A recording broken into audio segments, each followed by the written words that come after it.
É muito interessante quando falamos do dia estrondoso, né, que é chamado o dia da festa do Yom Teruah, que é a festa das trombetas, o dia do grande despertamento, que nós encaramos, né, nós pré-tribulacionistas, encaramos como sendo a segunda etapa da colheita de almas, que vai ser um arrebatamento, a colheita geral. Jesus está conversando com a mulher samaritana em João capítulo 4, ali no poço de Jacó, e nesse ínterim, né, entre a conversa do Senhor com a mulher samaritana e a ida dela à cidade dos samaritanos, falar sobre Cristo, pregar sobre Cristo, né, o evangelismo ali da mulher samaritana, a pregação da mulher samaritana, em que a cidade vem ter com Cristo e passam a crer no Senhor pela pregação do Senhor.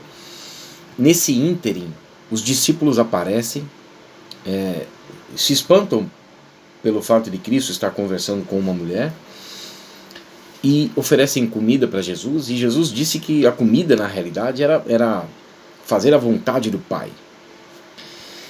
E Jesus fala para os discípulos olhar para os campos, né? Eles olharem para os campos, e mostra que os campos estavam brancos e prontos para a ceifa. Haviam vários tipos de colheitas, né, da região do setor agrícola da nação de Israel, mas que predominava cevada e trigo. Festas de primavera, festas de outono, chuvas serôdias, chuvas temporãs.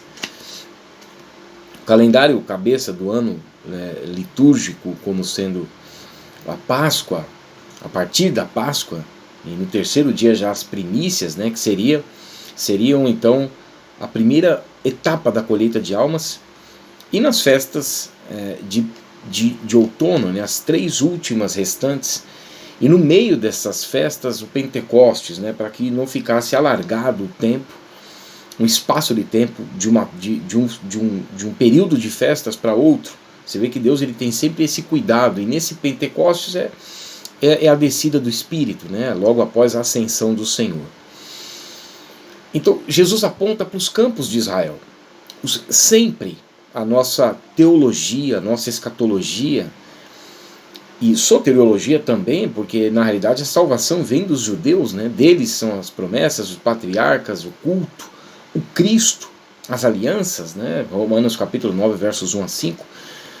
E a figueira que secou, quando nós vemos então uma interrupção nas 70 semanas de Daniel, parando ali nas 69 semanas, e depois de 50 dias a igreja ela nasce, né?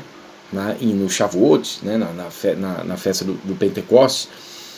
Primeiro tem a Páscoa, pães asmos e primícias, né? Então no período do Shavuot, porque Jesus ele ainda anda no espaço de 40 dias, ascende aos céus, e no Penta, né, nos 50 dias ou 52 dias após a morte e ressurreição do Senhor, e 10 ou 12 dias após a sua ascensão, o Espírito Santo desce para estar para sempre com a igreja. Então nós temos esse período, né, das festas ali de Levítico capítulo 23, que mostram essa colheita. Se Jesus manda olhar para os campos, nós vamos para Levítico 23, onde durante o ano todo tem uma só colheita feita em 4 etapas.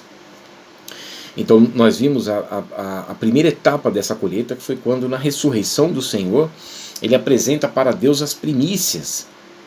E nós vemos isso em Levítico capítulo 23, versos 9 a 11. Depois tem um período do Pentecostes, que também o Senhor, na pessoa do Espírito Santo, fez presente. Então ele cumpre essas 4 primeiras festas, das festas de primavera, e no estado intermediário dessas festas, o Pentecostes. E a próxima grande festa a ser cumprida, a ser cumprida pessoalmente pelo Senhor, que é o arrebatamento da igreja, a segunda etapa da colheita de almas. A terceira e quarta colheita, a terceira e quarta etapa da colheita de almas, e colocando o ajuntamento, o reagrupamento do povo judeu, vai se dar no período de tribulação. Então nós temos as primícias, que foi na ressurreição do Senhor, Efésios 4, 6, 8, Mateus 12, 40, 1 Pedro capítulo 3, versos 18 a 20, as primícias. E agora a próxima grande colheita, a próxima grande etapa da colheita é dos segadores, né, que representa o arrebatamento da igreja. Nós temos na festa de Rosh Hashanah, ou seja, no cabeça do ano, a festa do Yom Teruah, a festa das trombetas, o grande despertamento, o dia estrondoso para consideração. O sacerdote ficava no templo e os vigias ficavam olhando para ver quando iria surgir a lua nova, e um ia avisando o outro, e chegando no templo, o sacerdote tocava o shofar. Os segadores paravam tudo o que estavam fazendo e se dirigiam em adoração ao templo. Só que eles já haviam feito uma colheita geral. E o que caía pelo chão iria ficar para os estrangeiros, que representam os mártires da tribulação, e os feixes dos 4 cantos, que representam os judeus. Toda a referência aos judeus, Isaías 11, 12, Ezequiel 37, 14, distinto de Ezequiel 37, 5, né, que foi a restauração física da nação de Israel, que é a segunda pergunta dos discípulos, né, dividida em 2 partes. A primeira é: dize-nos quando sucederão essas coisas, que foi a destruição de Jerusalém, a geração contemporânea à encarnação de Cristo, o motivo porque não reconheceram o tempo da visitação, e o que aconteceria, que é a casa deserta. 36, 37 e 38 de Mateus 23 e 24, 2 e 2 de Mateus 24. Então, os discípulos fazem a primeira pergunta, né? Dize-nos quando sucederão essas coisas, que seria em 70 depois de Cristo. A interrupção das 70 semanas já na rejeição a Cristo. E depois eles fazem outra pergunta, né, subdividida: que sinal verá da tua vinda? E Jesus fala então da restauração física da nação de Israel, quando essa figueira estivesse já florescendo. Aprendei, pois, a parábola da figueira. Então, isso ocorreu em 14 de maio de 1948, e aí, aumentados em número, Jeremias 30, 19, Ezequiel 37, 7, ossos que se batiam ossos, se juntavam num exército numeroso, a preservação da etnia, Jeremias 31, 35, 36,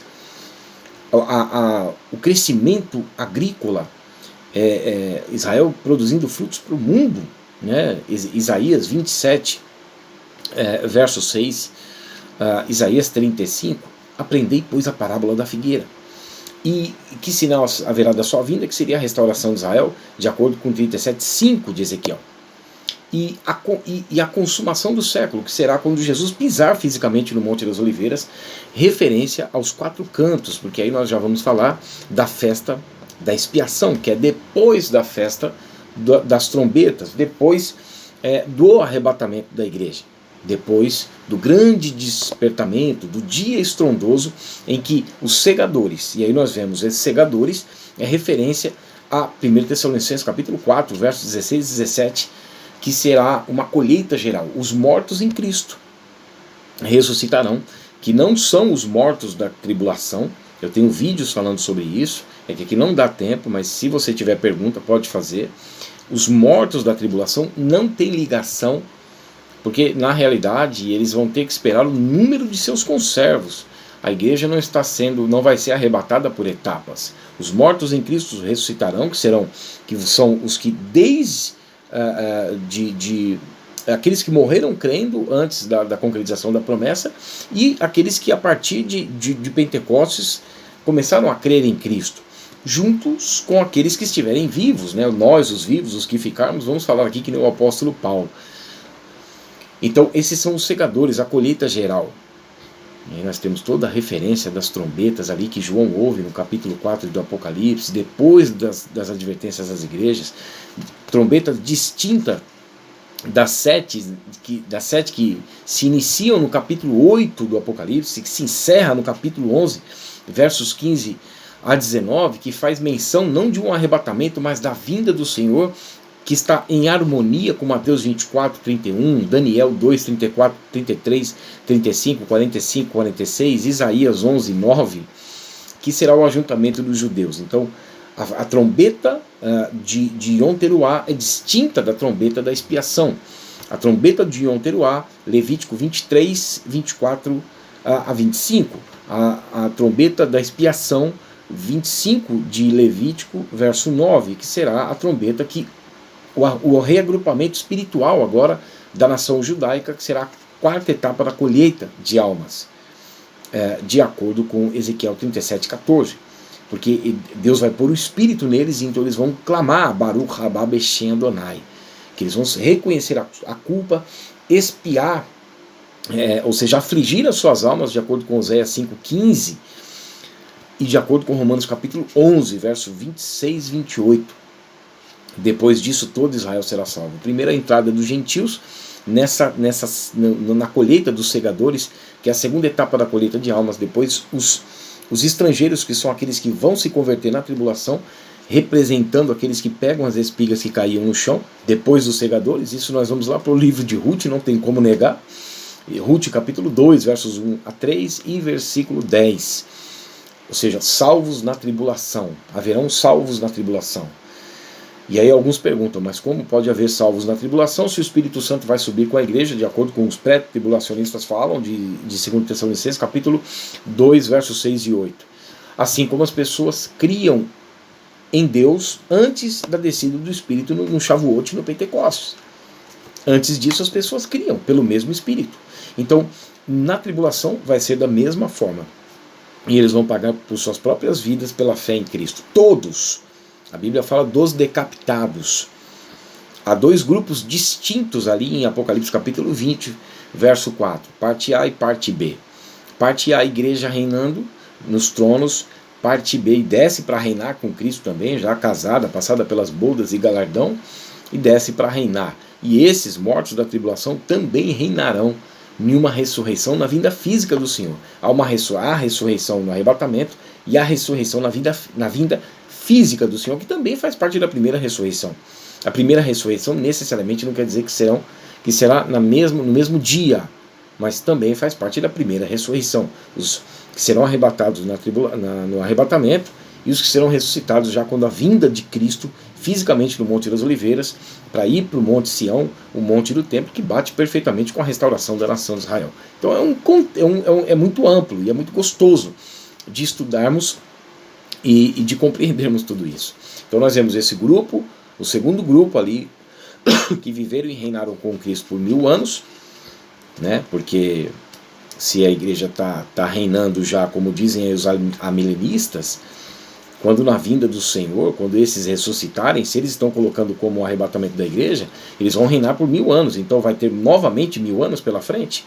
Então não, são os que vierem da grande tribulação, que pagarão com as suas próprias vidas, pessoas que se convertem ali a partir do capítulo 11 do Apocalipse, que faz parte da terceira e quarta etapa da colheita de almas, estrangeiros que se convertem, pessoas que não eram convertidas e se convertem, parentes, irmãos, irmãs, esposas, esposos, se convertem na tribulação, e depois os judeus.